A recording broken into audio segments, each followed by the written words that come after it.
It just happened so quick. I mean, going to Nashville, showing up, and then, 2 days later, you're sitting in your seat waiting for your name to be called. And, once it was called, it was, like you said, an emotional high. It was, so special.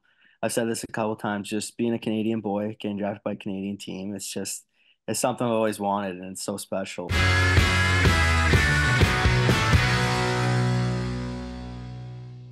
That's Jets 2023 first-round pick Colby Barlow, our guest here on Ground Control, the official podcast, the Winnipeg Jets. I'm Jamie Thomas, your host, alongside, Tyler, on vacation. He did mention this last week, didn't he, Mosser? Yeah, he did. So I totally forgot. I thought Tyler was going to be here alongside, but he had already taken off on his vacation before the Maple Leaf game on Saturday. So I'm by myself on this one. We should be fine. So here's the story. We were supposed to go to Owen Sound to sit down with Colby Barlow, but my boss, Adam, who came to Toronto during the road trip, was supposed to be our driver, along with Caleb, our camera person, and audio, all the guiding, stuff like that. And 1 centimeter of snow fell in the Toronto area. So Adam, being from the Southern Ontario region, did not want to make the drive. It's a 2.5-hour drive, give or take, to Owen Sound. And he decided to pull the chute at the last second. So that interview was done via Zoom. So as Winnipeggers, Manitobans, Prairie people, you all know that 1 centimeter of snow does not stop us from going anywhere, but in the GTA area, that is apparently a complication. So I blame this on Adam, our boss. And we're going to find out if Adam, our boss, actually listens to or watches this podcast, because I just ripped him, and we'll get to the bottom of this if he does. If he doesn't say anything, obviously he didn't watch or listen, and we'll burn him on that one, but that's for another time. So looking forward to that conversation with Colby Barlow. It was a great one.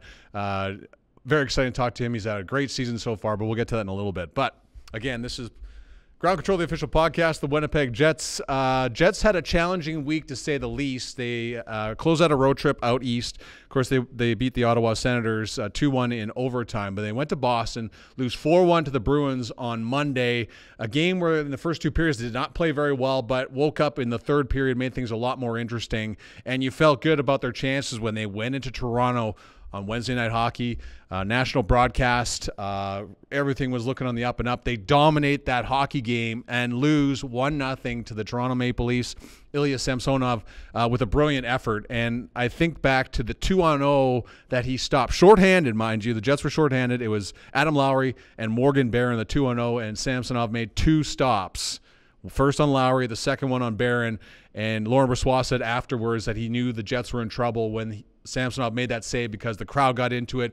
He gets his confidence up, and the Jets got goalied in Toronto, so they lose 1-0 on Austin Matthews' goal in overtime. Get the point there. So the return game against the Maple Leafs here in Winnipeg on Saturday, the last game before the break. And the Jets get off to a great start, and then the rest from there. One of the more frustrating losses for the Jets this season. They fall 4-2 on home ice. But when you think about everything, they lose 3 straight games. But Adam Lowry was asked afterwards about the big picture before the All-Star/player break. Here's his answer. Well, you know what? I think the best thing is, in a little mental reset. I think this is kind of, one of the first blocks of adversity we've faced this year. And, certainly you can let some frustration creep in. And, I think being able to get away from the game and kind of analyze where we've at, where we've been, what we've been doing well in some of these games, what we can improve upon, come back and, energize again. I think, that's the great thing that this break comes at this time. But, I think we all know over the last couple of weeks we can play better. I think, there's been games where we haven't been as sharp as we want to be, and, that's important that, we keep striving, we keep trying to push ahead, and we keep trying to get better. So, enjoy these few days, kind of get that mental reset so that, when we come back, we really get ready for that stretch run. It's going to be a busy couple months of hockey, and we're really excited for it. We've got a great group in here. Here we are again. I think it's the third consecutive podcast that we're talking about the power play, and there's a good reason for it, and I can understand some people's frustration. Jets went 0 for 8 last week with the man advantage, and you think you get one power play goal in Toronto, that changes the whole narrative behind that game, and they had 3 consecutive power plays in the second period against the Leafs here last Saturday at Canada Life Center. You get one goal there, you kind of change the direction of the hockey game, but unfortunately The Jets went 0 for 3. So 0 for 8 in total on those 3 games last week with the man advantage. But you have to put things in perspective. You had no Gabe Vilardi in Boston. You had no Vilardi and Josh Morrissey, and, of course, Mark Scheifele in Toronto, and then no Mark Scheifele here against the Leafs on Saturday. So you haven't had the opportunity to see what the power play looks like with all 3 of those players on the ice, along with Kyle Connor, along with Nikolai Ehlers. Rick Bowness has mentioned multiple times that you haven't been able to kind of get what it's going to be like or evaluate the power play until you have all hands on deck. And unfortunately for the Jets, they haven't been able to do that. Mark Scheifele has missed the last 6 games. You have to think he'll be back after the break. So on top of that, in Saturday in particular against the Leafs, Jets didn't do very well in the faceoff circle. So the Jets went 2 for 6 in the faceoff circle with the man advantage on Saturday. They went 1 for 5 while shorthanded. The Leafs scored 2 power play goals on Saturday. So Rick Bowness mentioned that, and he said, I quote, "The penalty killing has been outstanding for a while, but again, we had a terrible night on faceoffs. It's those areas. Like we're losing 30, 40 seconds on every power play because we lose the faceoff and they ice it. And we're spending too much time after losing those faceoffs." Once again, we go back to Adam Lowry on the power play struggles. We have some chances. We'd like to convert on them, but I think keep working on it. Some tweaks here. Get Scheif back. He's pretty dynamic. I think these couple days coming out of the break, we'll have time to review some stuff and kind of at least get a couple reps in that. I think we'll hit the ground running. It's a nice little reset. It was kind of like up until this game, our PK. The numbers had been climbing. We'd been doing a lot better. I think once you put a couple games together, you start feeling better. You start seeing those plays a little clearer, and I think it's going to come. So it's frustrating right now for them for sure, but we've got all the faith in the world. We've got a lot of skilled players on this team, a lot of smart minds behind the scenes that we'll get it sorted out. We will go back to the question of the week when everybody gets back from the All-Star break on the next pod. Now we move on to the play of the week. And since Tyler complained that he had no say in the play of the week selection, we still will not give him any say because he's on his unsanctioned holiday. So, Tyler, unfortunately for you, no say in this one again. And we'll go to Dylan Samberg. Samberg's been a fantastic player this year. Him and Nate Schmidt have been a great pairing on the blue line for the Jets. Their third pairing. Samberg's done a great job killing penalties. And finally, he was rewarded for all his hard efforts this year, blocking shots, all that stuff like that. And he's our play of the week this time around.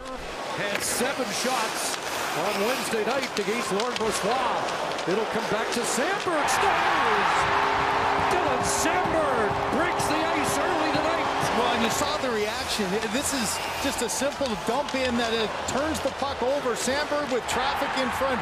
That reaction is one because he hasn't scored in 76 games. And here's just a great example of get traffic in front. Hi, I'm Nikolai Ehlers. Swings it, shoots, score! And this is the Ground Control Podcast. All right, great stuff from Dylan Samberg. Congratulations to him for our play of the week. Colby Barlow was selected in the first round by the Winnipeg Jets in Nashville for the 2023 National Hockey League Draft. It looked like he was going to be a lock to represent Canada at the World Junior Hockey Championships when the team went to Sweden for the World Juniors, but sustained an injury, missed significant time from November 8th to December 30th, a big chunk of the schedule for the Owen Sound Attack, and did not get that opportunity to represent Canada at the World Juniors. But he's back with a vengeance right now with the Owen Sound Attack. He has 21 goals in just 28 games this season. Enjoy the conversation with a Jets prospect. Pleased to welcome Colby Barlow to the program. Colby, you're joining us from your billets house. Tell us a little bit about your billets. I know you've been there the whole time since you joined the Ontario Hockey League. Yeah, my billets, Sarah and Phil Rao there. They've been amazing throughout my first 3 years here. Just super welcoming, great family. They do anything for any of the guys that live here. I live with 2 other players as well, but they've been doing it for a while. They've had some pretty good players come through here. They have Nick Suzuki, Sean Dursey, Wayne Simmons, and just many more. But they're amazing people and a great family. What's it like living with two teammates, I guess, is the best way to ask. You spend all that time with them on the ice, you spend time with them in the locker room. What's it like living with a couple teammates?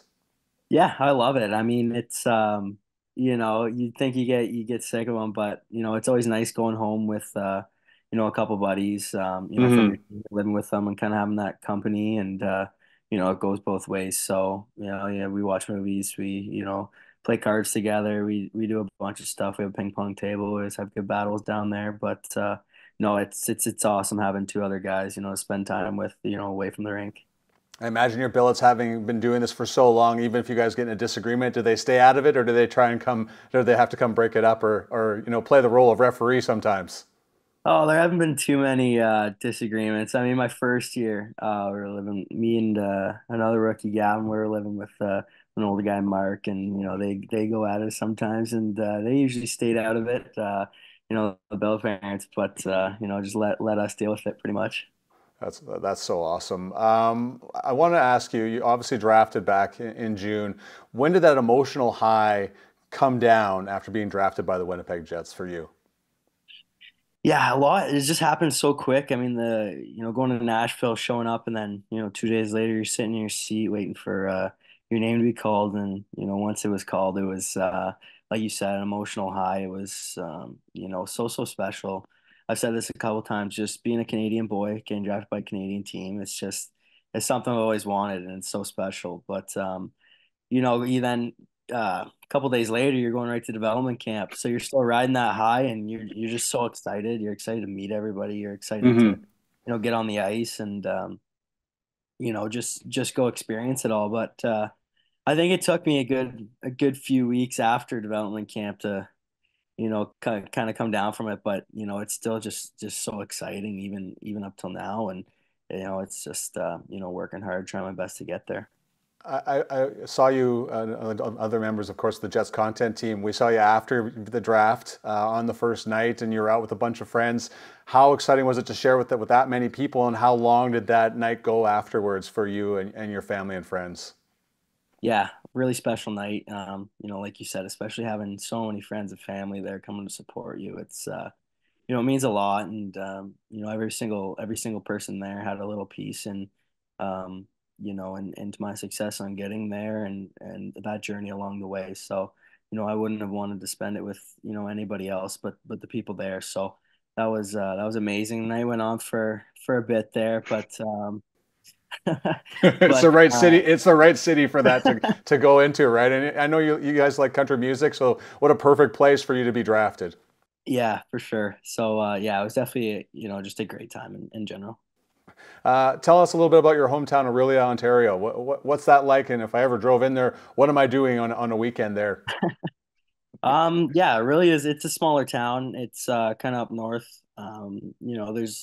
There's a couple good lakes there. Lake Simcoe, Lake Couchiching. We're always out on those. There's a lot of different things you can go do out on the water. Go fishing quite a bit. Just hanging out with buddies is a lot.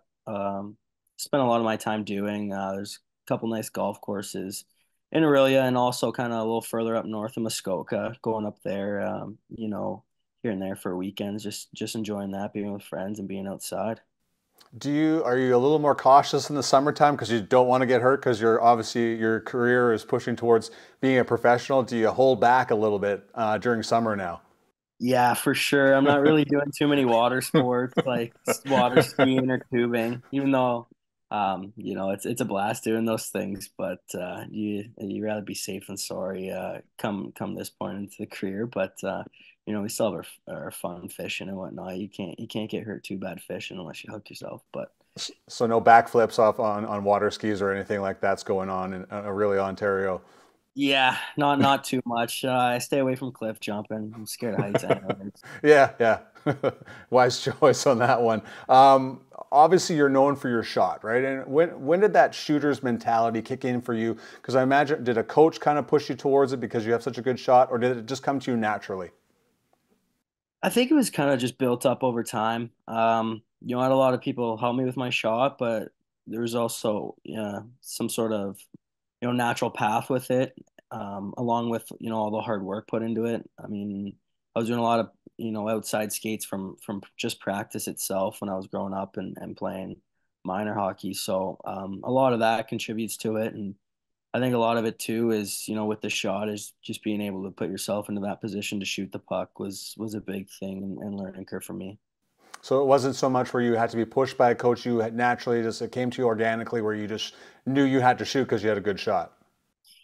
Yeah, I mean, I'd shoot when I get the opportunity to. I always want to pass the puck too. I don't want to shoot every single time, but it wasn't force. You have to shoot more, shoot more. At times I was told to shoot more, and at times I was told to pass more. So it was just kind of a back and forth thing. But the shot was definitely hard work, but a little bit natural as well.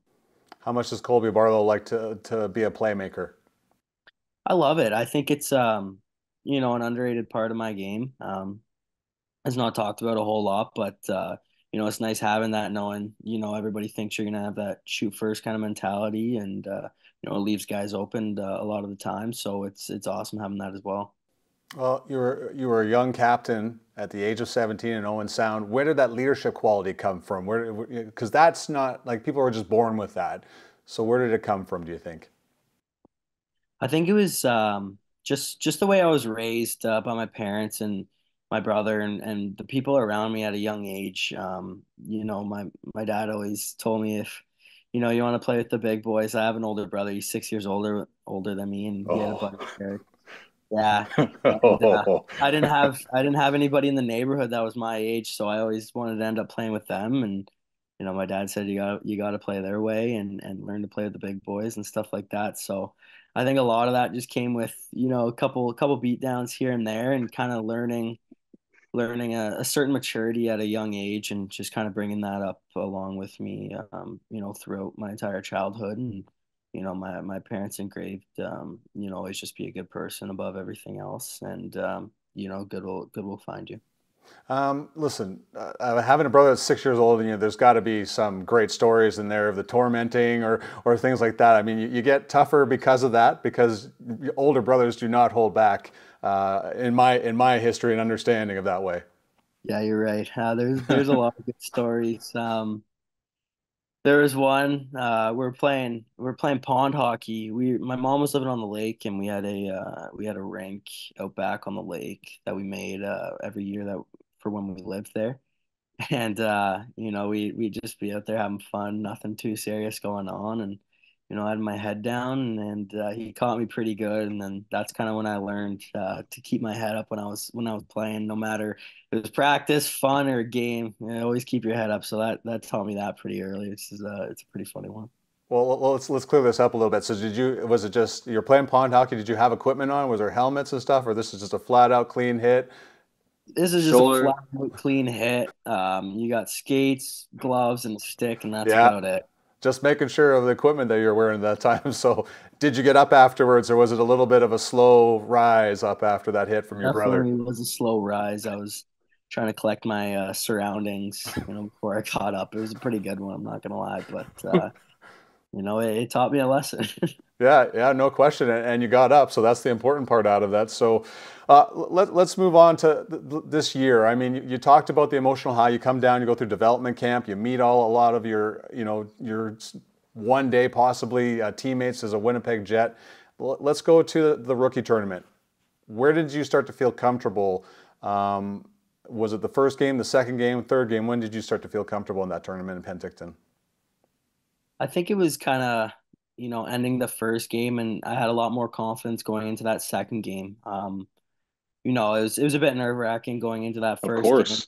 The players are just, bigger, faster, stronger, and that's only the rookie tournament. So I was pretty nervous going into that game. Once I kind of, got into that game, got bumped around a bit, I grew confidence as the game went on, and then going into that second game, I was, pretty confident. Obviously, a little nervous still, but the nerves weren't taking over in that sense.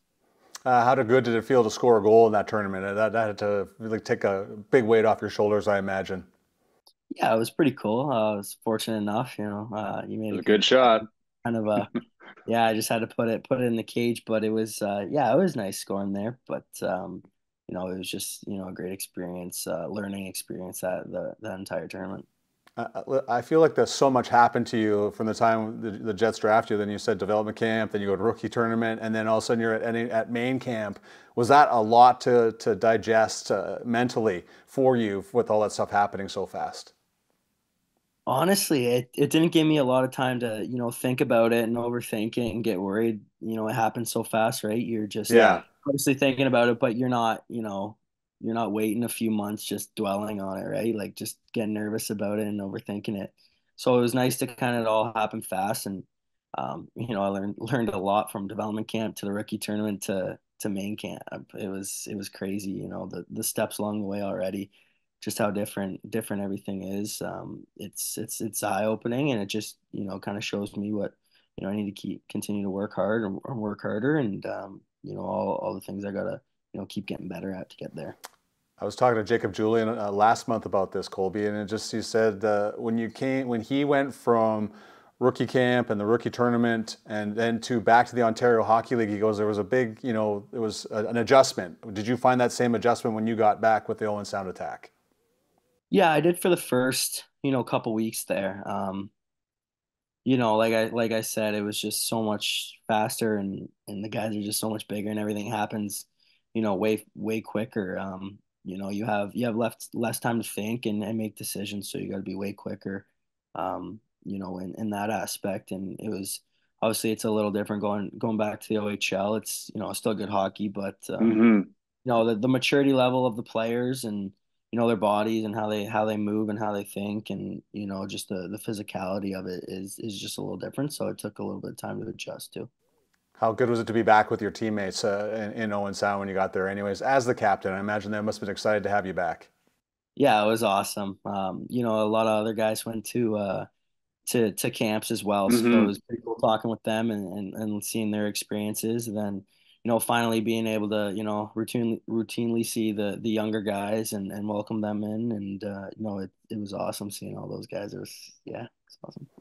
Is it great? Is it a good feeling to be a leader with a younger player, especially, a 16-year-old guy coming? You were there once. I know it was a short time ago, but do you make an effort to go out and talk to those players as captain? Yeah, I think it's really important. I mean, coming in as a 16-year-old, I was super nervous, and I was fortunate enough to have amazing older guys in my rookie year where they talk to me, they help me. It can go either way. You can get pushed away or you can get brought in, but I was really, really fortunate enough to have, such great guys bring me in, and not just me, but all the young guys. And, I think that's what creates such a great group for us is, the leaders that are passed down and, continue to, go into their overage years or, their fourth years, and how good they are with the younger guys. And, there's not like you're lesser or anything like that with guys, which is really important, and that's just what I've been trying to implement as well. Being passed on as a leader on the team. You hit a little road bump. You were hurt for a bit. How tough was that to be away from your teammates and tough to be away from the ice? Yeah, I really learned that. Yeah, I don't like watching my team play at all. It was not fun. Obviously, it was a grind getting back to healthy. But I always said that it's not always going to be sunshine and rainbows. You're going to have bumps in your career at some point. So, a little adversity, learn from it, and just become a better person and player. How tough was it to remain patient while you healed? Yeah, there's definitely a lot of times where you're feeling great and you're just like, let's get out there. But the timeline didn't really add up. But it's especially with my injury, it was just so many good days, and then you'd have a bad day, right? So it was a battle back and forth, but once I found that consistency and doing all these exercises and starting to skate, I was super excited to get back. Listen, you were thought to be going. You were probably a shoe-in at one point to be playing for Canada at the World Juniors. How big of a disappointment and letdown was that for you to not be able to have that opportunity? Yeah, it was a tough pill to swallow. But like I said, there's gonna be adversity, sorry, in your career and life in general. So, trying to think of it that way, and doing everything I can to make sure I'm ready for that next opportunity that rolls around. Well, I spoke with your general manager, Dale DeGray, and he said that your teammates missed you when you were gone. How much did you miss them? I know it was a very short time, but how much did you miss being in the room with the guys? Yeah, I miss them a lot. Those guys make me laugh every single day. It's such a great room. I mean, every single guy's super tight in there. We hang out outside the rink, even though we're there all day together. As soon as we get out, we're seeing where we're going to hang out again together, and it just happens every single day. And it's such a great. I call it a family in there because everybody's just so close. So yeah, it was tough being away from them, but it was nice to be back. How strange is it to have kind of like two families, because you have the Winnipeg Jet prospect family, and then you have, of course, your teammates at Owen Sound. That must be a little odd because you just have these two different groups, but the same idea behind them, your teammates and family. No, I love it. I think, making new relationships, making new friends and meeting new people, it's awesome. So it's always great when experience those things where you meet a new group and the Jets family is just as awesome. So it's pretty special to have two amazing groups. How often are you wearing your Jets gear, I guess, is a good question to ask you. Yeah, I use our bags a lot, pretty much any road trip, and I have a ton of golf shirts. I was using a lot of them for golfing, and Yeah. anytime a pro cash or anything like that, use it if I wear my own sound stuff when we're with Owen Sound, but kind of going out for dinner here and there, I'd wear it. But it's super nice having. Last time you stepped on the ice in the game, you had 5 points. Are you feeling it at 100% since the injury now? Yeah, I think it took me a couple games kind of to feel back to 110%, but I think this weekend I really found my legs, back into game shape and really, really feeling good about my game. How are you feeling? Like, what's the rest of the season looking like? Where are you guys hanging out? Where's Owen Sound right now, and then the whole swing of things and pushing for a playoff spot? How's that going for you guys? Yeah, we're in I think sixth, I believe, right now we sit. So we're a few points out of fifth, and pushing to just keep getting higher. I mean, we had an amazing road trip. We went 3-0, so that was a really good kind of, I wouldn't say start, but bounce back from a couple of games we've had prior. So that was awesome to see. It's great. All the guys got a lot of confidence in there. The vibes are good. So just hoping to continue that. We have a nice homestand now, so we're just excited for that and continue that momentum on. Well, I wish you all the best. I'm glad you're healthy again, and good luck the rest of the season, Colby. Thanks so much for your time. Yeah, thank you very much. Great stuff as always from Colby Barlow. Of course, keep an eye on him, and he'll be our feature article on the Jets Prospect Report, which will be out on February 7th. Check that out at winnipegjets.com. Right now, actually, it's nhl.com/Jets if you want to be technical, but the Prospect Report will be there on February 7th, the first Wednesday of February. Happy All-Star break to you and to the players. The Winnipeg Jets will be back and ready to go right away. February 6th, they'll take on the Pittsburgh Penguins. They go on a quick 2-game trip out east once again. A long run against the Eastern Conference for the Winnipeg Jets. Kyle Connor, Rick Bowness, Connor Hellebuck representing Winnipeg at the All-Star Game. We'll be talking about that and then some on the next edition of Ground Control. Thank you so much for listening/watching. We'll see you next week.